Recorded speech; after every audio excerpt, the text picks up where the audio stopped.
എൻ്റെ അമ്മ വസന്തം കൊഴിഞ്ഞു വീണീ മണ്ണിൽ ലയിച്ചു ചേർന്നിട്ടിന്നേക്ക് 17 വർഷങ്ങൾ. കാലങ്ങൾ എത്ര മാറ്റങ്ങളെ സ്വീകരിച്ചാലും ഞാൻ എത്ര വളർന്നാലും അമ്മതൻ സ്നേഹകാവ്യം എനിക്ക് നഷ്ടമായതിൻ വേദനയുടെ ആഴം ആരാലും അളക്കുവാനാവാത്ത വിധം അനവരതമെന്നിൽ വർദ്ധിക്കുകയാണ്.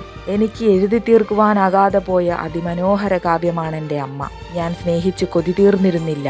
വിവർണനാതീതമാം ഹൃദയഭേദക വേദന എന്നെ ഭ്രാന്തിയാക്കുന്നു. അമ്മയുടെ വാത്സല്യം തുളുമ്പുമാ നെഞ്ചിൻ ചൂടിൽ ചാഞ്ഞുറങ്ങുവാൻ, മൂല്യമളക്കാനാകാത്ത മുത്തങ്ങൾ ഏറ്റുവാങ്ങുവാൻ, സാന്ത്വനത്തിന്റെ തിരയോളമാം ശബ്ദമൊന്ന് കേൾക്കുവാൻ, ഇനി എനിക്കാകില്ലെന്ന സത്യത്തെ അംഗീകരിക്കുവാൻ മടിക്കുന്ന മനം ഇഞ്ചിഞ്ചായി ഇല്ലാതാവുകയാണ്. കടലോളം കരഞ്ഞു, കണ്ണീരക്ഷരങ്ങളായി പരിണമിച്ചു, എഴുതി പുസ്തകം സമുദ്രമായി. എന്നിട്ടും എന്നിലെ ദുഃഖം ശമിച്ചതില്ല. ചിന്തകൾ ചിതകൂട്ടി കത്തിച്ചു ശവപ്പറമ്പായിട്ടും വേദന ചിരഞ്ജീവിയെപ്പോലെ നിലനിന്നു. അമ്മയും അപ്പനും മാത്രമായ ലോകമായിരുന്നെൻ്റെ. ഒരു ദിനം നിഷ്കരണം വിധി എന്നിൽ നിന്നും അമ്മയെയും പതിയെ അപ്പനെയും അറുത്തെടുത്തപ്പോൾ അനാഥയായൊരു ബാലികയാം ആത്മാവ് ഇന്നും അലഞ്ഞു തിരിയുകയാണ്. അതാണ് ഞാൻ.